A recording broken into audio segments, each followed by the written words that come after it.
Quantos estão felizes com Jesus aí? Diga amém. Glória a Deus. Vamos orar um pouco mais aqui, pedir a Deus sabedoria e revelação na palavra. Senhor Jesus, agora nós vamos abrir a Tua palavra. E eu quero te pedir que o Senhor nos dê espírito de sabedoria e de revelação. Vem neste lugar agora, Senhor. Abre os selos da Tua palavra, fala ao nosso coração. Nós sabemos que nós não entendemos a Tua palavra por raciocínio, simplesmente por uma argumentação e uma conclusão. Nós precisamos de um discernimento vindo do Teu Espírito. Abra os olhos do nosso coração, ilumina o nosso entendimento. Revela Jesus Cristo nesse lugar. Espírito Santo de Deus. Essa é a nossa oração. No nome de Jesus. Amém? Amém. Essa semana, meus irmãos, foi uma semana onde eu agradeci muito a Jesus. Eu fui muito grato a Jesus por tudo aquilo que Ele está fazendo na minha vida pessoal. Eu nunca fui tão abençoado pela palavra de Deus como eu estou sendo nos últimos meses. E eu amanheci com o desejo de tornar isso público, né? Falar para todos vocês como é bom ouvir a Deus através de Sua palavra. Como eu tenho agradecido ao Espírito Santo por abrir a Sua palavra e falar comigo, né? E também, acho que foi na sexta-feira, quando eu estava saindo do momento a sós com Deus, quase que involuntariamente eu falei assim: Jesus, obrigado por todos os homens que o Senhor já usou na vida da igreja, principalmente aqueles que escreveram. Falei: Deus, obrigado por Calvino, obrigado por Martin Lloyd Jones, obrigado, Senhor, pelo nosso brasileiro mais exímio pregador, na minha opinião, que nós temos hoje, o reverendo Hernandes Dias Lopes. Obrigado, Senhor, por Hendrick, obrigado, Senhor, por Champlin. Eu comecei a agradecer por tantos homens que eu já li. E o mais interessante é que existem homens e mulheres que eles gastaram a vida inteira deles para escrever um livro. São obras de uma vida. Eu estou lendo um livro sobre a cruz que uma senhora gastou mais de 50 anos para escrever. É a obra de uma vida e você pode lê-la em um mês. São 600 e poucas páginas. Você pode ler em 10 dias se você ler 60 páginas por dia. O fato é que nós temos que ser gratos por homens e mulheres inspirados por Deus, que foram usados para abençoar a sua igreja. E principalmente, obrigado, Jesus, pela Tua palavra, que é perfeita, que é a verdade absoluta para os nossos corações. E a gente tem gastado esses domingos, a gente tem tido esse tempo extraordinário na presença de Deus, falando sobre a carta de Efésios. Efésios é a carta que fala sobre a igreja. E Efésios não é uma carta que você pode ler ela tão rapidamente. Paulo, ele ao escrever essa carta para a igreja lá de Éfeso, ele não a escreveu para resolver algum problema que aquela igreja estava tendo. Porque das 15 igrejas identificadas no Novo Testamento, somente a carta de Efésios, que foi escrita para um objetivo que não fosse sanar um problema na igreja. Todas as outras 14 cartas, elas sempre tinham algo para falar sobre algum problema que estava acontecendo na igreja, uma heresia, um desvio doutrinário, organizar a igreja. Mas Efésios não. Efésios, ela desvenda o design divino da igreja. Efésios, ela penetra no conselho divino e nos mostra como é a igreja que Jesus deseja que nós sejamos. Quantos estão aqui? Efésios revela a glória de Cristo na igreja. É a igreja de dentro para fora.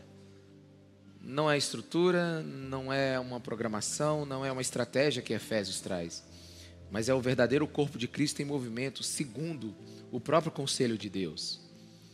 Efésios é uma dádiva da revelação para a igreja, porque senão a gente tinha que especular o que é a igreja. A gente tinha que construir a igreja através dos nossos achismos. Mas Efésios não. E se você gastar um tempo sério na carta de Efésios, ora você vai estar achando que está lendo um sermão. e ora, você vai estar achando que está cantando uma canção. É um texto lindo. Eu encontrei um pastor semana passada e ele me disse assim: Ricardo, eu estou lendo Efésios. Eu falei: olha, nós estamos também expondo a carta de Efésios lá na igreja. Ele diz: esses dias eu deitei na minha rede, bem maranhense isso, né? Eu deitei na minha rede com a Bíblia e quando eu percebi, eu já estava lendo mais de 5 vezes só o livro de Efésios, uma vez após a outra. E você já pensou nisso? Eu, na minha vida inteira, nunca li o mesmo livro mais do que 2 vezes. Aliás, tem um livro que eu li ele 3 vezes. Mas você já percebeu que nós cristãos lemos a mesma Bíblia todos os anos? Ano após ano. 10, 15. Nós terminamos a nossa vida lendo a Bíblia dezenas de vezes. E toda vez que você a lê, ela é um poço mais profundo. Ela jorra mais vida para a sua vida. E é sobre isso que eu quero conversar com você. A carta de Efésios, ela tem um presente para a igreja. Quer revelar a própria identidade da igreja. E do jeito que nós estamos fazendo, às vezes a gente tem que enfrentar textos difíceis, como os de hoje. Quando eu li esses 4 últimos versículos do capítulo 1 de Efésios, eu falei: Jesus, me ajuda a conversar com a sua igreja sobre o que o Senhor pensa da igreja. E é por isso que eu te peço que o Espírito de revelação esteja sobre nós agora, amém? Efésios 1, a partir do versículo 20, diz assim: esse poder. Qual o poder? O poder que nós lemos lá no versículo 19. O poder que opera em nós. O poder que nos transforma. O poder que vem em nós e nos dá o novo nascimento. O poder que vem em nós e nos santifica. O poder que muda a nossa mente, o nosso coração. O poder que vem sobre nós e nos transforma. O poder sobrenatural do Espírito Santo. O poder de Deus vem sobre nós. Aí ele diz: esse mesmo poder, agora, esse poder ele exerceu em Cristo, ressuscitando-o dos mortos e fazendo-o assentar-se à direita nas regiões celestiais, muito acima de todo governo, autoridade, poder e domínio, e de todo nome que possa mencionar, não apenas nesta era, mas também na que há de vir. Deus colocou todas as coisas debaixo dos seus pés, debaixo dos pés de Jesus, e o designou, Jesus, cabeça de todas as coisas, para a igreja, que é o seu corpo. Igreja é o corpo de Cristo, a plenitude daquele que enche todas as coisas, em toda e qualquer circunstância. Olha só que coisa extraordinária. Primeiro o apóstolo Paulo diz que existe um poder que opera em nós. E agora ele fala desse poder, mas ele diz o que esse poder fez. Esse mesmo poder ressuscitou Jesus Cristo dos mortos e fez ele estar assentado agora nas regiões celestiais, à direita de Deus. Então a primeira coisa que eu quero te dizer que me pegou e me marcou o meu coração é que o mesmo poder que ressuscitou Jesus Cristo dos mortos é o mesmo poder que nos faz nascer de novo. É o mesmo poder que nos faz ser igreja. O mesmo poder que nos faz ter a vida de Cristo dentro de nós é o mesmo poder soberano que ressuscitou Jesus Cristo de Nazaré. Ou seja, na sua vida, para você ser igreja, o poder de Deus operou dentro de você. O mesmo poder que ressuscitou Jesus Cristo dos mortos. A vida cristã do começo ao fim é uma ação do poder de Deus sobre nós. Aleluia! Não somos cristãos e nem jamais poderíamos ser sem a ação poderosa da graça de Deus sobre nós. Um pequeno spoiler aqui, ó. Efésios 2:4. A palavra de Deus diz assim: todavia Deus, que é rico em misericordiosa, pelo seu grande amor com que nos amou, deu-nos vida com Cristo, quando ainda estávamos mortos em transgressões. Pela graça vocês são salvos. Olha só que coisa interessante. Cristo nos deu, ou seja, em outras palavras, nós estávamos mortos, nós estávamos presos em nossos pecados, e Ele, pela sua graça, pela sua bondade, porque quis. Ele nos fez vivos outra vez por causa de Cristo Jesus.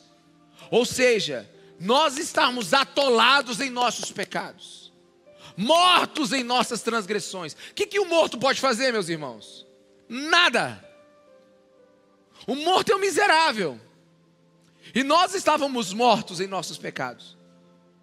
Mas Cristo, porque quis, porque nos amou, pelo seu grande amor, Ele nos tira, Ele nos salva, Ele nos transforma. Ele nos realoca desse lugar de perdição para um lugar de salvação. Sabe o que é isso? Isso é poder de Deus. Sabe, você vai entendendo cada vez mais, na medida que a gente estuda essa carta, o quanto Deus já te mudou, o quanto Deus já te alterou, o quanto Deus já te transformou. Porque o objetivo final de Jesus é pegar um pecador e transformar ele em sua noiva pura e santa, para a glória dele, para o louvor do seu nome. Quantos estão me entendendo? Diga amém. Então, é muita imaturidade e soberba a gente achar que a gente pode fazer igreja, que a gente pode fazer alguém nascer de novo através dos nossos programas, dos nossos encontros, de nossa liturgia. Efésios está nos ensinando o que é a igreja. Igreja não pode ser feita por mãos de homens. Talvez você foi em muito prédio, achando que era uma igreja. Talvez você foi em muitos cultos, achando que lá é onde Deus morava. E muitas vezes a gente frequentou lugares litúrgicos, achando que você entrando naquele lugar, você estava entrando na presença de Deus, e você saindo desse lugar, você estava saindo na presença de Deus. Você já viu um jeito que a gente ora, que a gente nem percebe? Deus entrando na tua presença agora. Já viu? Quantos já oraram assim? Quantos já viu a verdade? Levanta a mão aqui, eu já, muitas vezes. Entrando, aí você tinha que terminar a oração. Agora, saindo da tua presença. Não é? Por quê? Porque a nossa cabeça é que igreja é um lugar onde a gente vai e depois a gente deixa Deus lá e visita quando quer.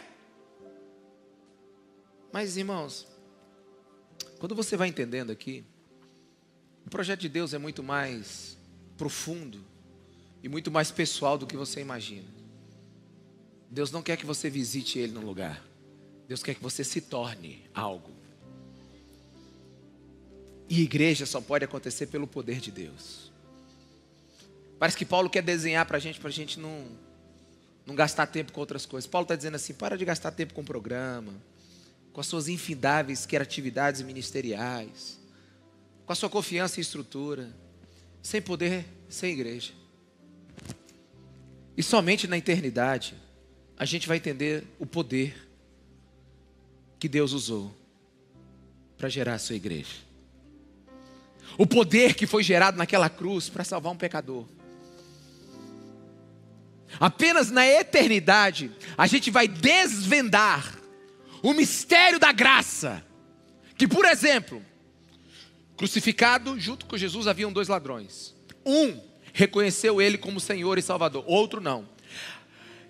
Me explica como é que Deus arranca um ladrão das garras do inferno e leva ele direto para o esplendor do paraíso. Você consegue imaginar o poder liberado para relocar alguém que está indo para o quinto dos infernos e agora está inaugurando o paraíso? Tem alguém aqui?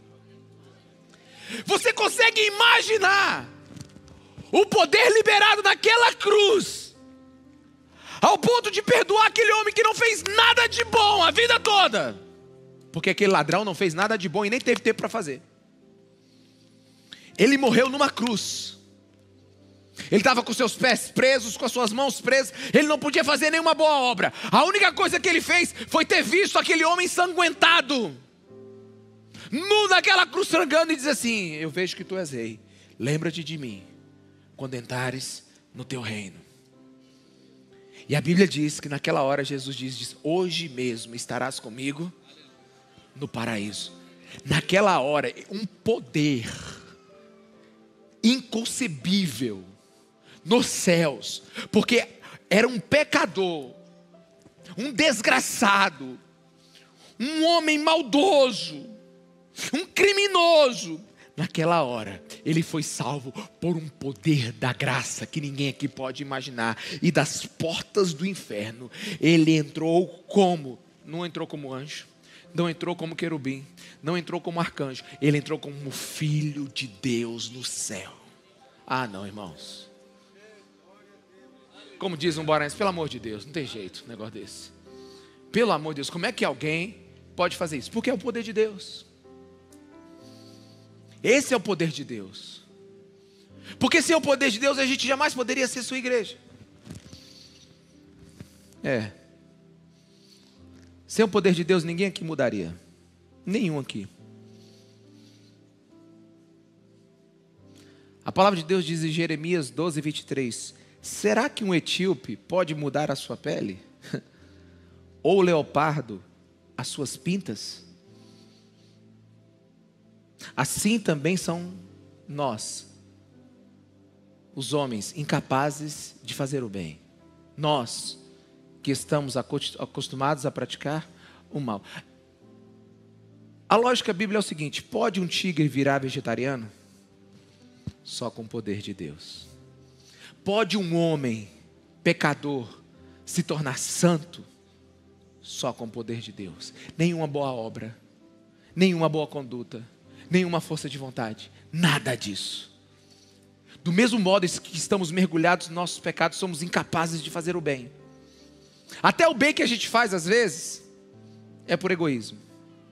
Sem o toque do Criador, todos os nossos esforços de sermos bons são como tentar nadar a vida inteira contra uma correnteza de pecado. Nosso coração é tão depravado que a gente jamais conseguiria fazer alguma coisa boa se não fosse pela graça de Deus.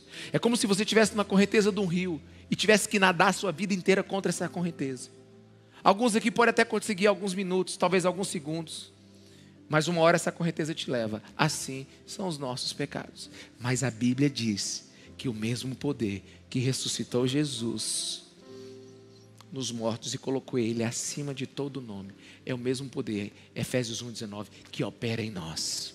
É o mesmo poder que está operando agora na sua vida. É o mesmo poder que está agindo sobre nós agora. Que poder é esse? O mesmo poder que no versículo 21 diz que colocou o nome de Jesus acima de todo nome. Como diz a Nova Almeida atualizada, acima de todo principado,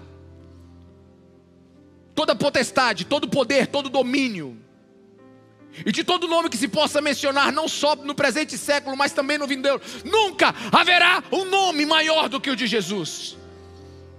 Ele tem domínio sobre todo principado, seja ele principados bons ou principados ruins, sejam ele anjos bons ou anjos ruins. Jesus governa inclusive sobre o diabo e seus demônios. Jesus governa sobre todo o universo.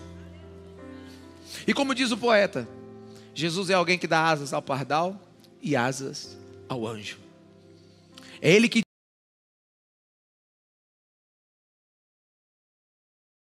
ordena o oceano e o movimento de suas ondas. É ele onde o vento, a chuva, o furacão, a luz, o sol, todos eles são seus escravos.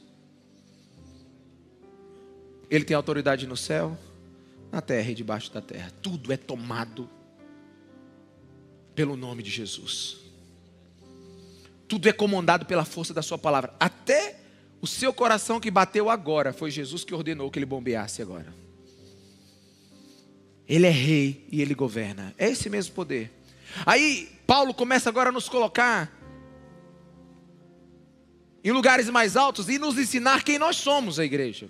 Ele está trabalhando desde o versículo 1, diz que nós somos santos, irrepreensíveis. Ele diz no versículo 4 que nós somos abençoados nas regiões celestiais. Ele vai dizendo que nós somos predestinados no versículo 5. Ele vai dizer que a gente tem que ter o espírito de sabedoria e de discernimento no versículo 8, de prudência. No versículo 17 ele diz que o espírito de sabedoria tem que estar sobre nós. Versículo 18 que os olhos do nosso coração tem que estar abertos. No versículo 19 que existe um poder que está agindo sobre nós. No versículo 20 que que esse poder agiu sobre Jesus, que no versículo 21, que o nome dele está acima de todo nome. E ele então vai agora colocando todas as coisas no seu lugar. No versículo 22 ele diz: Deus colocou todas as coisas debaixo de seus pés. Pés de quem? De Jesus.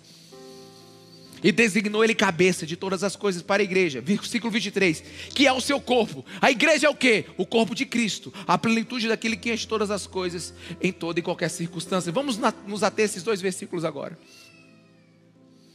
A primeira coisa que aprendemos é que a igreja está ligada a Cristo. Quantos estão me entendendo? Diga amém. A verdadeira igreja sempre tem Cristo como cabeça. E essa ilustração, esta metáfora do apóstolo Paulo, ela é perfeita para nos ensinar o que é a igreja. Porque dessa doutrina a gente começa a entender os absurdos que estão surgindo por aí em outras igrejas.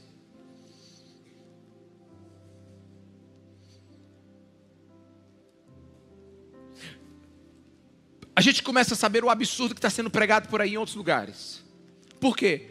Porque tem muitos lugares que dizem ser igrejas, mas são igrejas descabeçadas, acéfalas, ou seja, pensam o que querem, vivem o que querem, fazem o que querem. E qual a explicação para essa loucura que tem aí? Esse todo tipo de evangelho que tem aí, esse todo tipo de doutrina que tem aí, teologia da prosperidade, teologia do coach, teologia do não sei mais o que, sabe? Deposita no altar do Senhor que Ele vai te dar 100 vezes mais, sabe? Botar Deus na parede e dizer: eu depositei, o Senhor está me devendo, sabe? De onde vem todas essas ideias, promessas antibíblicas, sabe? Um sincretismo religioso, uma mistura de religião dentro da igreja. De onde vem tudo isso? Simples, é uma igreja sem cabeça. É uma igreja que não está ligada a Cristo. Porque pensa comigo, se Cristo é a cabeça da igreja, Ele é a ordem e a vida da igreja. Posso ouvir um amém, irmãos? Essa união com Cristo não é um ato de simples simpatia ou adesão à sua doutrina, mas uma participação real e transformadora na vida que Ele nos dá.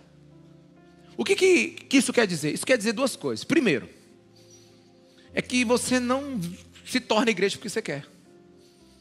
Não, vou ali na igreja, gostei. Aquela igreja que tem ali na rua Santa Catarina, vou lá, achei bom. Acho que eu vou ser crente agora. Já viu esse jeito? Sair de casa, vou ser crente. Nada mais antibíblico. Primeiro,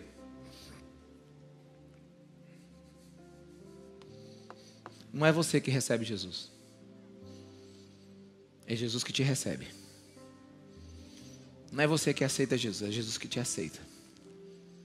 Segundo, não é você que vai atrás de Jesus. Foi Jesus que te encontrou. Homem nenhum vai atrás de Deus. É Deus que vai atrás do homem desde o início. O nosso coração é selvagem. Nosso coração é errante, é rebelde. Então a gente... Acordei de manhã, estou com vontade de ser igreja. Não, não é assim não. Sabe por quê? Porque a igreja só acontece pelo poder de Deus. É a graça de Deus que vem sobre a sua vida. Te transforma. Te faz ver o teu pecado. E você se arrepende. Ao se arrepender, você reconhece que está perdido. Ao reconhecer que está perdido, você precisa de um Salvador. Ao reconhecer que você está perdido e precisa de Salvador, você então só sabe que Jesus Cristo é o Senhor e Salvador da sua vida. Então você se dobra diante do senhorio e do governo de Deus. Nessa hora você se torna igreja, corpo ligado a um cabeça. Aí o que o cabeça pensa, você começa a pensar. Porque tem crente descabeçado, já viu?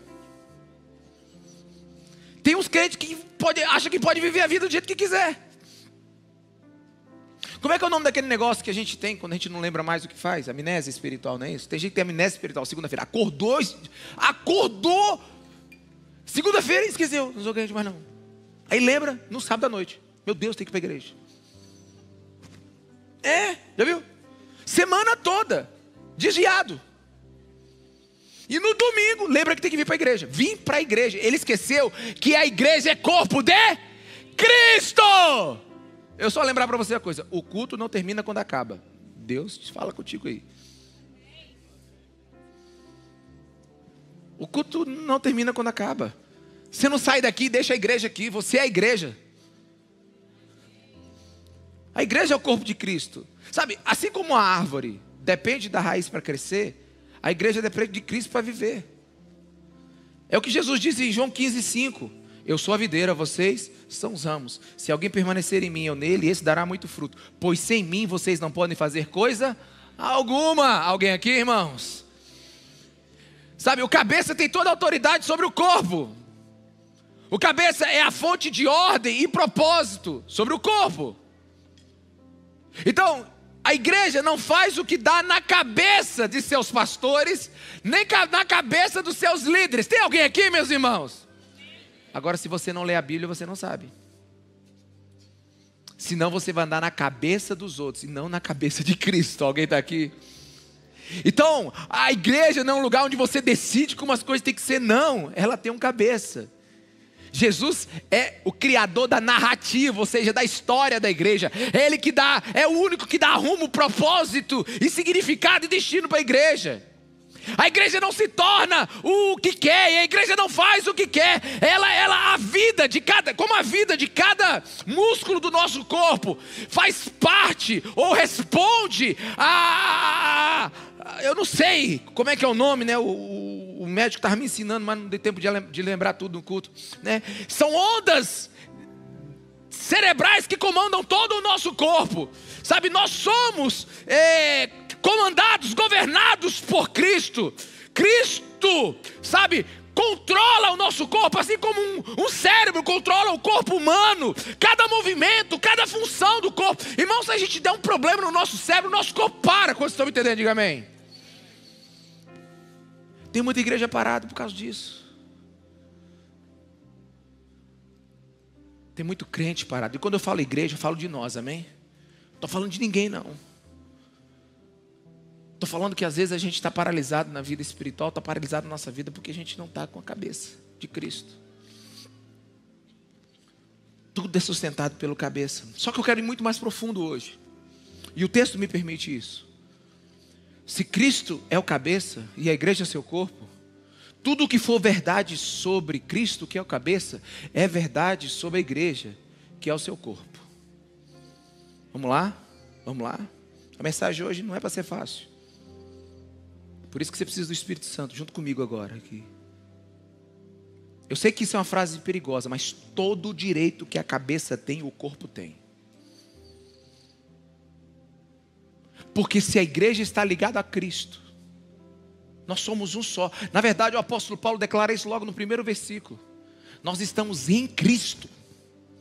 É a união com Cristo. Então, o que é verdade sobre Cristo é verdade sobre nós. O que aconteceu com Cristo é para acontecer com a igreja.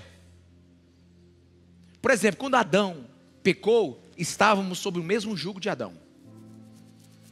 Porque Adão era o nosso representante, o primeiro Adão. Quando ele agiu por nós. Quando ele pecou, nós pecamos também.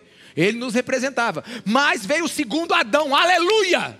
O nosso irmão mais velho, o nosso Senhor e Salvador Jesus Cristo, carne da nossa carne, que viveu a mesma vida que a gente viveu, mas em tudo foi perfeito. E ele morreu e ressuscitou. Ele é o cabeça do corpo, que é a igreja. Então o que o cabeça faz, o corpo responde. O direito que o cabeça tem, o corpo tem. Onde o cabeça estiver, o corpo também vai estar. Se o cabeça foi crucificado, o corpo foi também. E se o cabeça ressuscitou, o corpo também ressuscitou. Então qual é o nosso lugar em Cristo? Qual é o nosso lugar em Cristo? Eu sei que às vezes é difícil de entender, mas o nosso lugar em Cristo é assentado nas regiões celestiais, aonde Ele está. Deixa eu ler um texto para você que a gente só tem coragem de dizer isso porque está na Bíblia. Aliás, eu vou ler uns 3 textos hoje que eu só tenho coragem de dizer porque está na Bíblia. Efésios 2:6. Deus nos ressuscitou com Cristo. Se o cabeça ressuscitou, o corpo precisa ressuscitar. E com Ele nos fez assentar nas regiões celestiais em Cristo. Irmão, deixa eu falar aqui. Deixa o versículo aqui. Presta atenção.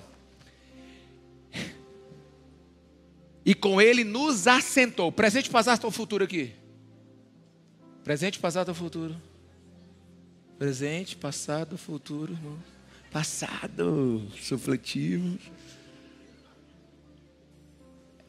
Não, volta, isso. Deus nos ressuscitou com Cristo e com Ele nos assentou. Ou seja, a gente já está lá. Aonde? Nas regiões celestiais. Mas espera aí, pastor, a gente está aqui ou está lá? Pois é, está nos dois. Nós somos co-herdeiros com Cristo. É por isso que o apóstolo Paulo em Efésios... Obrigado, irmão, aleluia, obrigado. Senti que alguém entendeu aqui. É por isso que a Bíblia diz que nós já somos abençoados com todas as bênçãos espirituais nas regiões celestiais. O problema é que a igreja não entendeu isso, ela não compreendeu isso, ela não vive isso, ela não experimenta isso. Nós somos o corpo místico de Deus. Ninguém gosta dessa palavra místico, mas ela é boa, porque nós estamos em Cristo. A glória que o cabeça tem, o corpo pode experimentar, meus irmãos, aleluia. Sabe, e é consenso de indignidade e até de espanto que eu falo isso. A igreja precisa saber que os mesmos direitos que Cristo tem, ela tem. Mas ela só tem por causa de Cristo. Ela não tem por causa dela mesma. Já eu explico isso. Mas, olha, o crente mais fraco e raquítico, que é membro do corpo de Cristo, ou se assim achar fraco e raquítico, ele vai julgar os anjos. Você sabia disso? 1 Coríntios 6,3. Nós vamos julgar os demônios. Tá bom para você? Então, quando você começa a compreender tudo que a igreja vai ser, ou já é, mas ainda não, porque tudo que Cristo faz já é, mas ainda não, amém? Você já é santo, mas ainda não, né? Você já foi crucificado com Cristo, é nova criatura, e você é declarado como santo, como filho de Deus. Então Ele está fazendo uma obra em você. É o já sou, mas ainda não me tornei. Quantos estão me entendendo? Diga amém. Então no dia que você entender, no dia que eu entender, no dia que nós entendermos o que é a igreja, tudo vai mudar. De verdade. Por quê? Porque você entende que o culto bom é esse de domingo. E é bom mesmo. Mas sabe, você imagina que tudo vai acontecer só nesse culto. Mas quando você está lá na igreja, nas casas que você frequenta, lá na sua célula, e você reúne 2 ou 3, você crê que o mesmo poder que opera aqui vai operar lá? Vamos falar sério. Você crê? Mas você tem mais expectativa pelo domingo.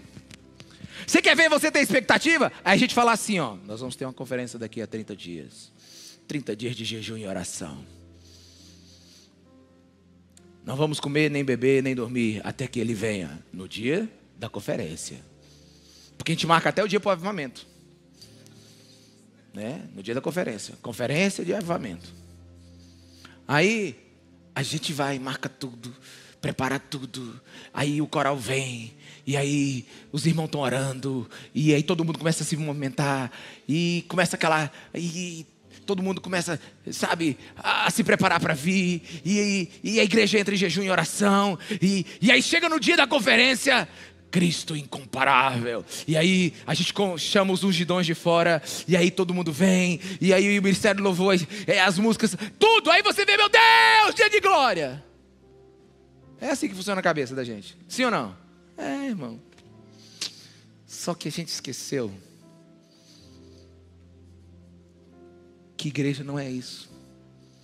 Mateus 18:20 diz assim, ó: pois onde se reunirem 2 ou 3 mil, é isso que está escrito aqui?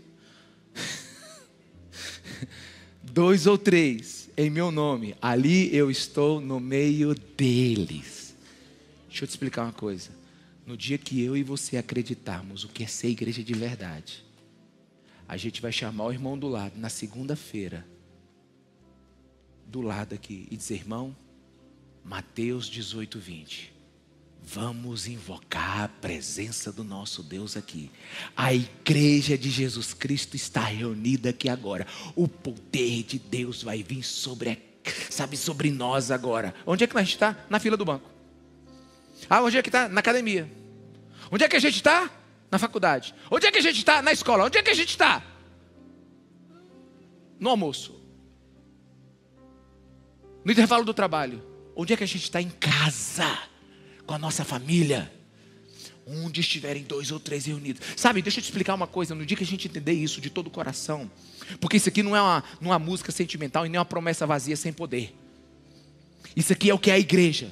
Sabe, no dia que a gente entender isso aqui, deixa eu te falar uma coisa. Nenhuma outra organização no mundo tem essa promessa.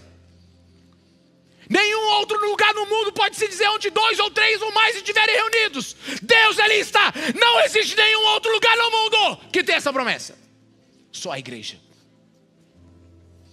Então no dia que a gente entender isso, na hora que você estiver fraco para pecar, no dia que o mal estiver te perseguindo, no dia que a vida estiver te dobrando, para você não glorificar a Jesus, para você fazer algo contra Deus, no dia que você quiser, sabe, fazer alguma coisa que realmente você compreende que aquilo ali está na esfera mais pecaminosa do teu coração deprovado. Sabe o que você tem que fazer? Procurar uma igreja. E como é que é procurar a igreja? Procura um irmão, se junta com ele e diz assim: irmão, vem orar aqui agora. Porque onde 2 ou mais estiverem reunidos, aqui Deus está.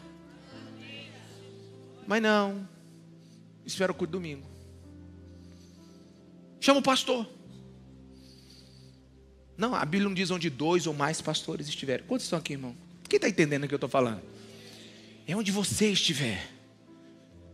Ore, adore, chama o irmão. Irmão, deixa eu te falar uma coisa. O mundo, definitivamente, será mudado pela igreja. Quantos acreditam nisso? Diga amém. Porque ela é o corpo daquele que é o cabeça sobre todas as coisas. Deixa eu te falar uma coisa aqui agora que vai mexer com você. A igreja não vai mudar o mundo por causa de acúmulo financeiro, por causa de influência política, por causa de poderio militar, por causa do marketing, não. Porque é promessa de Deus que onde tiverem 2 ou mais de seus filhos, ali está a igreja do nosso Senhor Jesus Cristo e todo o poder que está dispensado para ela. Eu não sei se você percebeu, mas Paulo está escrevendo do lado de 2 soldados. Paulo está olhando para os 2 soldados de Roma, que ele está preso. Ele está dizendo assim: ó, ei, César não é o Senhor. Roma não tem o domínio. Existe um nome que está acima de todo nome: principado, potestade, reino, imperador. Só existe um Senhor e o nome dele é Jesus Cristo de Nazaré, aquele que morreu e ressuscitou. E a igreja dele nessa terra vai ser o esplendor da sua glória entre os homens. Nossa, isso é muito difícil. Isso é muito difícil de entrar na nossa cabeça. Porque a gente coloca a nossa confiança em todos os outros lugares. Deixa eu te falar uma coisa, meus irmãos. Vocês já pensaram o seguinte? Como é que a igreja não acabou até hoje? Já viu? Roma já tentou acabar com a igreja. Políticas autoritárias já tentaram acabar com a igreja. Ideologias estão tentando acabar com a igreja. A mídia principal quer acabar com a igreja. Tem os crentes que querem acabar com a igreja também, porque eu nunca vi dar trabalho desse jeito. Vai trazer má fama para Jesus assim lá longe. Não é? Irmão, por que você acha que a igreja nunca acabou? De verdade. De verdade, você nunca pensou nisso não? O Império Romano já passou. O Império do Sol Nascente já passou, que é o Império Chinês. Todos os impérios que se levantaram caíram. E a igreja permanece de pé. Você nunca perguntou por quê? Por quê? Porque a igreja, ela está ligada num cabeça que é eterno, que é Jesus Cristo de Nazaré. A vida que o cabeça tem, a igreja tem, o corpo tem. E no dia que você compreender isso, você vai ter mais fé de ser o que Jesus conquistou naquela cruz. Porque não importa o cenário político, não importa a quem esse mundo hoje dobre a sua cabeça, tudo pertence ao cabeça que é Cristo. Ele colocou todas as coisas debaixo do pé dele. Agora presta atenção, já viu a imagem? Ele é o cabeça, a gente é o corpo. Todas as coisas estão abaixo da cabeça. Mas o que está abaixo da cabeça primeiro? o corpo. Então todas as coisas estão abaixo do quê? Da igreja. Se tudo está aos pés de Cristo, tudo está aos pés da igreja. Agora presta atenção no que eu vou lhe dizer. Não por causa da força da igreja, mas porque a igreja está unida a Cristo. E agora eu quero terminar falando do versículo mais difícil que eu encontrei até agora, na carta aos Efésios. É o versículo 23. A igreja, que é o seu corpo, vírgula, a plenitude daquele que enche todas as coisas, em toda e qualquer circunstância. Presta atenção na forma como está escrito aqui. A igreja, que é o corpo, vírgula, a plenitude daquele quem? Daquele quem? Jesus.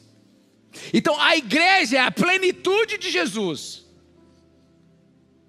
E Jesus enche a igreja e todas as coisas. Mas a igreja é a plenitude de Jesus. Deixa eu trazer na nova tradução linguagem de hoje. Coloca para mim aí, por favor. Olha o que está escrito. A igreja é o corpo de Cristo. Ela completa Cristo, o qual completa todas as coisas em todos os lugares. Agora deixa eu te falar uma coisa. Isso é uma frase difícil. Cristo não está completo? Você já viu como é que a gente lê a Bíblia tão rápido, que a gente passa por umas coisas assim, sem perguntar? Então quer dizer que Cristo não está completo? Cristo não é suficiente? Cristo não é perfeito? Claro que não. Mas vamos admitir algo aqui agora. É compreensível que à primeira vista a ideia de que a igreja completa Cristo é desconcertante. Na verdade parece até uma heresia. Mas o que a Bíblia está ensinando aqui? É que no tocante à essência divina, Cristo é completo. Jesus é Deus, pleno, perfeito, em todos os sentidos. Ele não precisa de nada fora para completar o que Ele é. Colossenses 1, 15 e 17 diz que Ele é a imagem do Deus invisível, primogênito sobre toda a criação. Todas as coisas foram criadas por Ele, visíveis e invisíveis, tronos, soberanias, poderes, autoridades. E o versículo 17 diz, Ele é antes de todas as coisas, e nele tudo subsiste. Jesus é pleno, Ele é completo. Mas vamos compreender aqui o plano divino. O que quer dizer que a igreja completa Cristo? Se Cristo é completo. Em sua natureza, Cristo é completo. Absolutamente. Ele não depende da igreja para nada. Mas veja bem.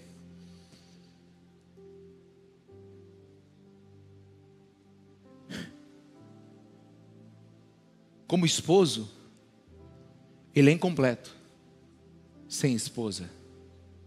Como videira, ele é incompleto sem os ramos. Como pastor, ele é incompleto sem ovelhas. E como cabeça, ele é incompleto sem o corpo. O que a Bíblia está nos ensinando quem nós somos? Nós somos a igreja de Cristo, onde Cristo quis não fazer nada nessa terra sem a igreja. Quem completa a obra de Cristo aqui nessa terra? Quem, meus irmãos? A igreja. E quem é a igreja? Eu e você. A completude da igreja não é sobre o que Cristo é, mas sobre a manifestação do plano de Deus nessa terra. A ideia de completar não é suprir uma falta que Cristo não tenha, mas ser o meio pelo qual Cristo escolheu manifestar a sua glória. A igreja, presta atenção, ela é a extensão visível do Filho de Deus. Quantos estão me entendendo? Diga amém. Agora, isso não diminui Cristo, mas exalta o privilégio e a responsabilidade de ser igreja. Você é responsável pela fama de Jesus. Agora vamos lá, convenhamos. A fama de Jesus está muito para baixo.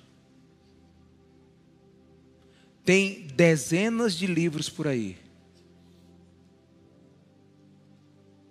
Eu amo Cristo, mas não suporto a igreja. Tem um monte de gente que diz assim, Cristo até que vai, mas a sua igreja, viu? Mas o problema é que essa não é a igreja de Cristo. Porque não é possível ser igreja fora de Cristo. Só tem um jeito de ser igreja, é sendo o corpo de Cristo.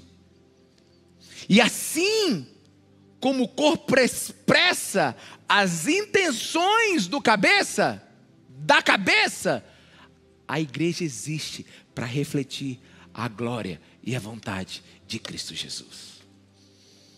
Mas a gente precisa voltar para um lugar que a gente não gosta, que é o mau testemunho. Como a igreja dá mau testemunho? Como a gente acaba com o nome de Jesus? Aí agora eu preciso fazer uma pergunta e eu quero que você pegue isso para você. Pega para você agora. Se a vida da cabeça é a vida do corpo,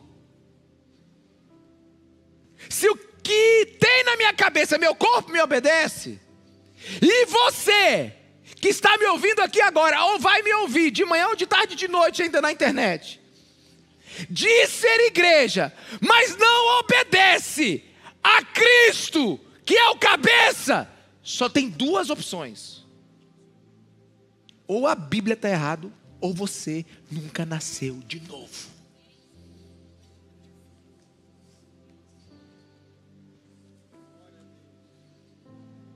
E nenhuma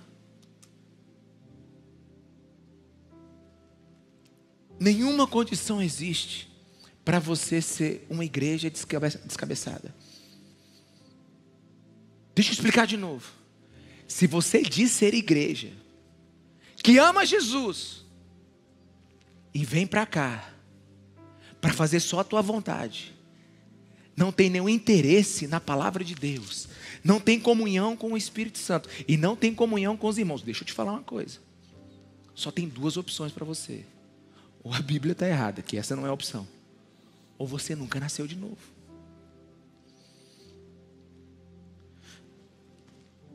Eu gosto de ir na igreja, mas não concordo muito com algumas coisas que estão na Bíblia.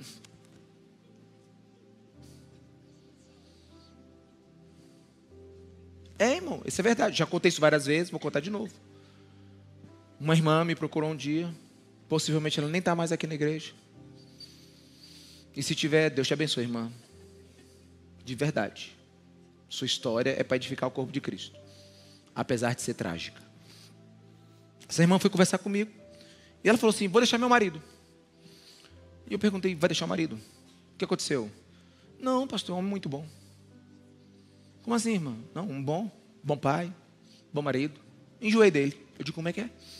Enjoei. A senhora o quê? Enjoei. Pastor, eu não aguento ficar mais com aquele homem, eu tenho que ser feliz. Aí eu abri a Bíblia para ler. Aí na hora que eu li o versículo lá que não dava autorização para ela se separar, ela disse, só por causa desse versículo aqui eu não vou me separar? Aí eu falei, tá bom, irmão, obrigado, fechei a Bíblia, Deus abençoe a senhora. Só por causa desse versículo aqui? Eu nunca vou esquecer, só por causa desse versículo. É só por causa desse versículo aqui? É só por causa dele que a senhora vai para o inferno. Ela pode estar aqui. Mas ela saiu muito chateada comigo, eu espero que ela tenha me perdoado. Por quê? Porque ela não crê na Bíblia. Ela não crê. Só esse versículo aqui. Então quer dizer que você é o corpo que está ligado no cabeça que é Cristo, e você não concorda com cabeça? Não, irmão. Quantos estão me entendendo aqui? Então faça uma análise agora da sua vida, se você é realmente a igreja do Senhor. Porque a igreja de Jesus é a expressão dele nesse mundo. Igreja é serva de Cristo, assim como o corpo é servo da cabeça. A igreja depende de Cristo para ser o que é, assim como o corpo depende da cabeça. O corpo está subordinado à cabeça, assim como a igreja está subordinada a Cristo. Cristo não precisa de ser completado em nada, mas ele decidiu que a igreja que vai em seu nome glorificá-lo aqui nessa terra. Aí você pode dizer assim, mas é um plano muito arriscado. Eu digo demais. Pensa no plano arriscado. Tipo assim, a gente, você e eu. Porque a igreja está meio desacreditada. E ela está desacreditada porque ela não está ouvindo o seu cabeça. Ela não está sendo abençoada pela vida do cabeça. Mas diferente dos nossos casamentos, o de Jesus vai ser muito diferente. muito diferente dos nossos. Deixa eu te explicar uma coisa. Você quando casou com isso aí que está do seu lado aí. Não muda. Não muda. Você casou e já é. Amém, irmão? É o que tem, viu? Casou. Aí, ó, já deu um glória a Deus ali, amém. Escapando, né, amiga? Eu senti que ela deu uma olhada pra ti aí, sabe? Você tá no última cadeira da igreja, mas eu consegui ver daqui, viu? Olha só como é que é o negócio. Presta atenção. Quando a gente casa, a gente tem um pensamento que a gente pode mudar a vida da pessoa, ou mudar ela. Não, irmão. A gente casa com quem casou e com quem a gente casou é com quem está casado. E Deus seja louvado, né? O que eu quero dizer para você é que minha esposa tem que me suportar. E eu tenho que suportar minha esposa.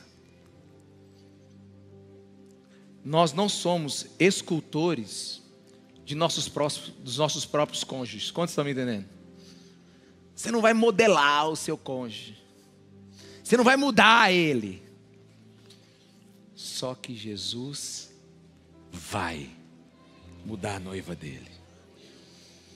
Essa é a diferença dos nossos casamentos do de Jesus. A gente não pode mudar a nossa noiva, não pode mudar o nosso noivo. Mas a Bíblia diz que Jesus está trabalhando na sua noiva, ornamentando a sua noiva. E Deus prometeu uma noiva santa e virgem para Jesus Cristo de Nazaré. O que isso significa? Significa que quem é a igreja vai receber do poder de Deus, vai ser transformado pela graça de Deus, vai ter santidade que glorifica a Jesus Cristo de Nazaré. A que custo? Eu vou te mostrar agora. Qual é o plano? Vou te mostrar agora. Oséias capítulo 2, versículo 13 para mim. Eita, tá rápido. Olha só, olha o que Jesus vai fazer para ter a noiva dele. Isso aqui é uma profecia de Oséias. Eu a castigarei pelos dias em que queimou incenso aos Baalins. Segura aí, volta. Traduzindo isso aqui, eu vou castigá-la porque ela não foi fiel a mim. Eu vou disciplinar a minha igreja. Eu vou fazer o que for necessário para resgatar a minha noiva. Pode passar. Ela se enfeitou com anéis e joias e foi atrás de seus amantes, mas se esqueceu de mim, declara o Senhor. Essa é a noiva dele. Essa é Israel. Essa é a igreja. Ela foi atrás dos seus outros amantes. Ela foi atrás dos seus outros desejos. Pode passar. Portanto, agora vou atraí-la, louvado seja o nome do Senhor, e vou levá-la para um resort. É isso que está escrito, irmão? Vai levar para onde? Para o deserto. Por que vai levar para o deserto? Que lugar é esse? Como é que um noivo leva uma noiva para o deserto? Não era para ter uma lua de mel bonita? Não, enquanto a noiva não presta, ele precisa trabalhar nela. Alguém, irmão? Alguém aqui, irmão? Enquanto essa noiva não mudar, Jesus Cristo vai trabalhar nela. E sabe o que ele diz? Eu vou levar ela para o deserto. Sabe o que é deserto? Deserto é aquele lugar onde você não tem nada. Deserto é aquele lugar onde você sofre. Deserto é aquele lugar onde você começa a pensar na sua vida. Deserto é aquele lugar onde você não tem distração. Deserto é aquele lugar onde você não pode ligar o streaming, sabe? Deserto é aquele lugar onde não tem internet. Deserto é aquele lugar onde o seu iPhone não pega. Deserto é o lugar onde outros desejos não chegam. Deserto é o lugar onde você está sozinho, você e Deus. Deserto é o lugar onde você sente o calor do seu pecado. Deserto é um lugar aonde você para e pensa: que diabos eu fiz para ter chegado aqui?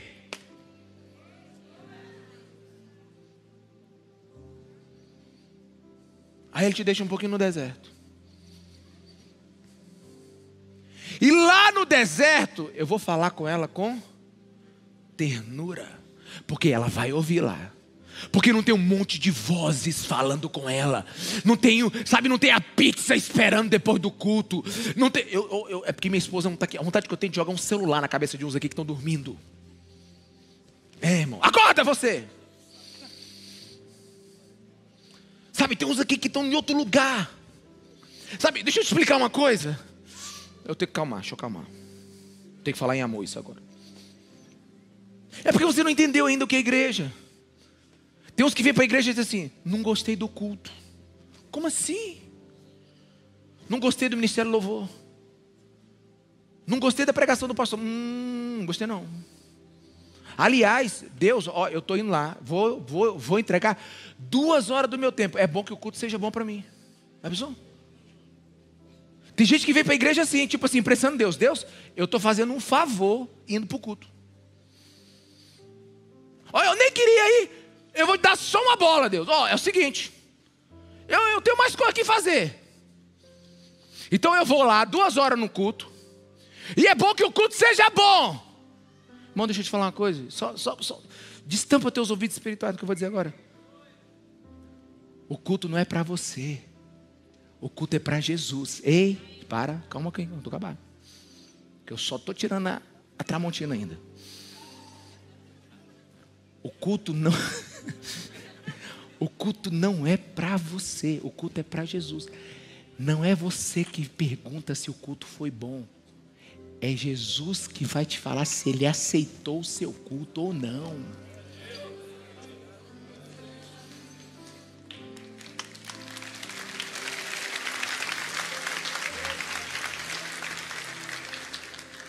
Não gostei do culto. Tu não entendeu nada, amigo. Você é corpo, não cabeça.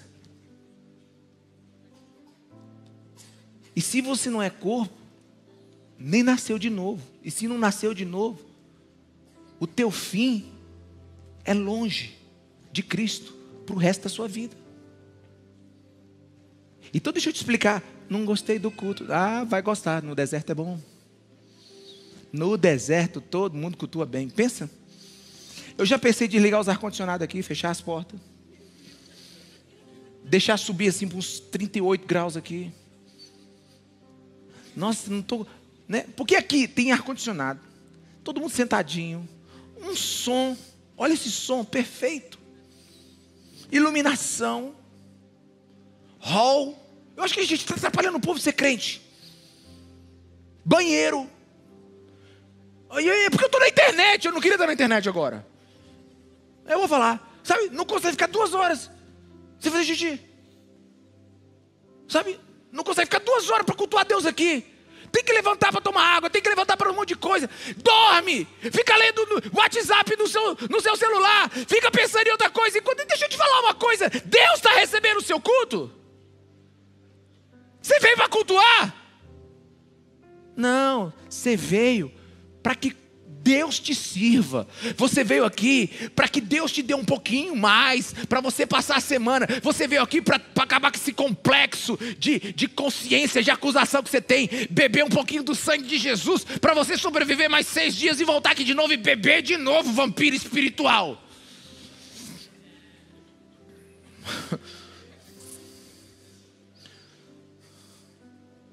Não gostei do culto. Saí desanimadaço. Se tu saiu desanimado, imagina aquele que você deveria cultuar. Se em nenhum momento você se constrangeu na presença dele. Ah, mas no deserto vai. No deserto, aí passa lá o versículo, senão eu não saio daqui hoje. Ali devolverei ela as suas vinhas e farei o vale de acorde, que é o vale de vergonha, uma porta de esperança. Ali eu vou falar com ela e ela vai me ouvir de novo. Sabe, passa aí. Ali ela me responderá como nos dias da sua infância. Ela vai ter saudade de mim. Sabe, como no dia que saiu do Egito, no dia que eu libertei ela, sabe, da escravidão, no dia que eu tirei dela o alho e cebola, no dia que eu acabei com os chicotes nas costas dela, no dia que eu tirei ela do lamaçal do pecado, ela vai lembrar. Pode passar. Naquele dia, declara o Senhor, você igreja, você Israel, chamará meu marido e não mais me chamará, em outras versões, meu Baal. Você naquele dia vai amar Deus de todo o seu coração. E por que você está falando isso, pastor? Eu estou falando isso porque Deus vai dar uma noiva pura para Jesus Cristo de Nazaré. Deus vai dar uma noiva que celebra a presença do Filho. Deus vai dar uma noiva que tem prazer em cultuar o Filho. Deus vai dar uma noiva, uma igreja para Ele que tem, sabe, que é alucinada pela presença. Deus vai dar uma noiva incendiada. Deus vai dar uma noiva empolgada com Ele. Deus vai dar uma noiva cheia de fé. Deus vai dar uma noiva que vai suportar a dor e o sofrimento e vai testemunhar para a glória dEle. Deus vai dar uma noiva para Jesus que vai valer a cruz.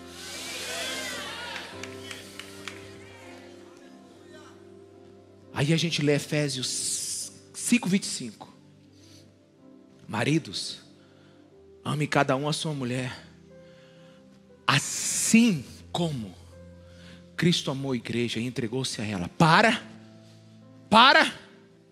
santificá-la, tendo-a purificado pelo lavar da água, mediante a palavra, e apresentá-la a si mesmo como igreja gloriosa, sem mancha nem ruga, ou coisa semelhante, mas santa e inculpável.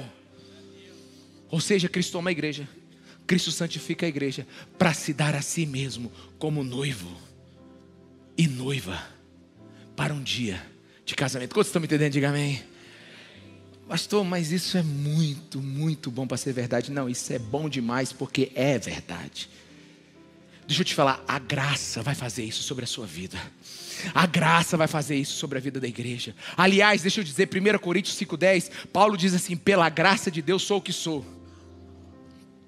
Deixa eu te explicar aqui agora, só para a gente poder celebrar. Na cruz Jesus pagou um preço pelos nossos pecados. E aconteceu uma explosão de poder chamado graça e misericórdia sobre nós. Ou seja,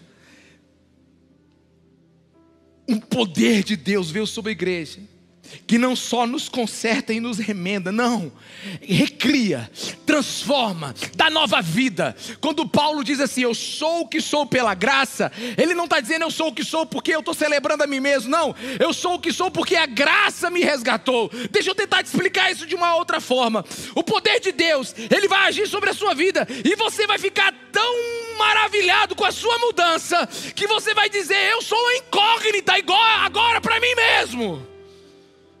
Porque era para eu estar com raiva agora, e não estou. Era para eu estar odiando esse cara agora, e não odeio, e perdoo ele. Era para eu estar fervilhando de raiva agora, mas eu agora tenho um amor dentro de mim. Era para eu estar correndo atrás do pecado, mas eu estou correndo atrás de Jesus. Sabe o que é isso? É a promessa escatológica do casamento de Jesus com a noiva dele. Ele vai casar com uma noiva pura e santa. Antes aceitávamos pecados, ações e reações normalmente. Agora você se pergunta, meu Deus, eu tenho nojo disso. O que está acontecendo? Aí você não começa a se orgulhar, porque não tem nada a ver com você. Amém? Aí você vai fazer igual Gálatas 2:20. Meu Deus, não vivo eu, mas Cristo vive em mim. E o poder que eu vivia pela carne, agora eu não vivo mais, eu vivo pela fé no Filho de Deus. Meu Deus, era para... Porque se dependesse de mim ia dar errado. Porque tudo que eu tentei fazer, deu tudo errado. Mas agora não. A graça de Deus operando em mim, eu já nem entendo mais quem eu sou. Você sabe o que eu estou falando agora. Você sabe. Os que são a igreja de Jesus sabem do que eu estou falando agora. Você sabe quem você era e o que você está se tornando. E não é porque você quer, não. Não é porque você está dizendo que você é bonzinho. Não é porque tem uma bondade dentro de você, não. É porque a graça de Deus está tocando o seu coração. Sabe, Deus está te moldando de dentro para fora. Sabe, deixa eu te dizer, isso não é uma profecia. Eis que te digo, não, isso aqui é bíblico. Olha para mim. Um dia você vai olhar para o espelho e vai dizer assim, eu não reconheço esse homem aqui, porque meu antigo eu morreu naquela cruz. Bendito seja o nome do Senhor Jesus Cristo. Eu sei que o pecado habita em mim, mas existe uma graça que me adorna. Existe um poder que restringe o mal dentro de mim.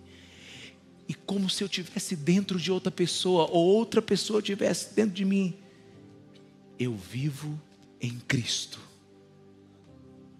E nessa caminhada, de glória em glória, a gente vai sendo transformado pelo poder do Espírito Santo. Sabe, deixa eu te dizer uma coisa que vai acontecer no final da sua vida. Se você é a igreja de Jesus, você vai ser um estranho para você mesmo lá. Porque você vai estar tão mudado pelo poder do Espírito Santo, que a única coisa que você vai conseguir dizer é dobrar os seus joelhos e falar: miserável homem que sou, quem me livrará desse pecado que esbofeteia a minha cara? Quem me livrará dessa morte que habita dentro de mim? Mas aí a graça vem sobre você e você diz: graças a Deus por Cristo Jesus naquela cruz. E é por causa desse poder que opera em silêncio. A graça, um escultor invisível dentro da igreja, é que um dia Jesus vai se casar com uma noiva santa, pura e imaculada, chamada igreja. O cabeça terá um corpo digno dele. E um dia terra e céus verão a proeza da cruz de Cristo em transformar pecadores em santos no nome poderoso de Jesus Cristo de Nazaré. Isso é a igreja de Jesus Cristo. Tudo mais é religião, tudo mais é encontro de comunidades, tudo mais é ajuntamento de homens, onde Deus e o homem está de verdade, unidos em um só corpo. A graça de Deus opera e gera santidade. Quantos estão me entendendo? Diga amém. Fique em pé no seu lugar.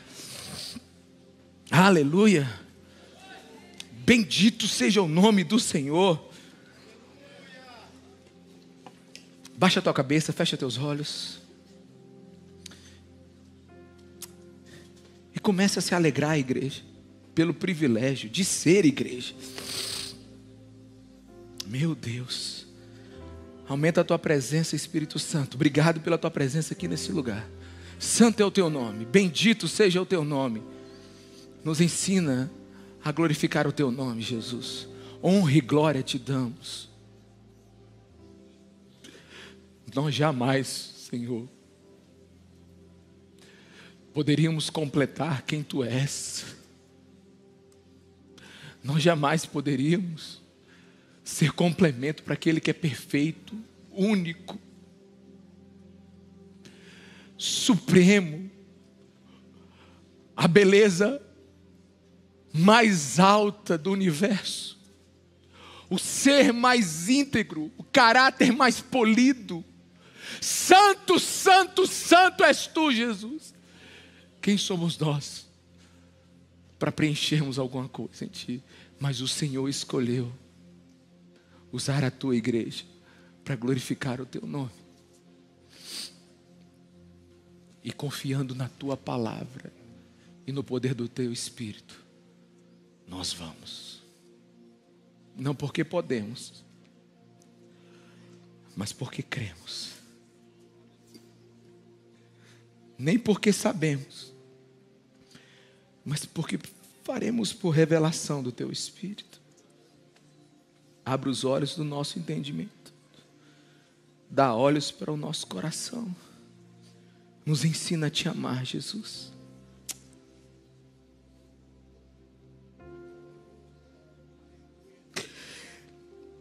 Nos ensina a te amar, Jesus. Que a tua igreja faça cultos com lágrimas nos olhos. Que a tua igreja faça cultos com coração dobrados diante de ti.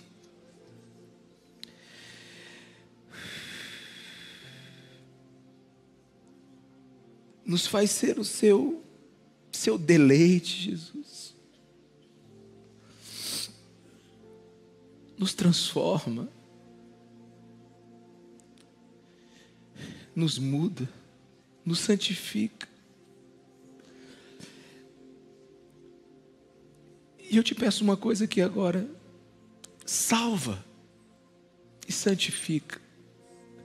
Salva o pecador e santifica aquele que já foi salvo. Vem com o teu Espírito aqui neste lugar, de dentro para fora, uma manifestação poderosa. Ondas de poder, de graça e de misericórdia. Vem com um avivamento sobre nós, santidade, arrependimento, mudança, transformação. Nos tira da meninice espiritual, nos faz ser uma igreja madura. Livra-nos de nós mesmos.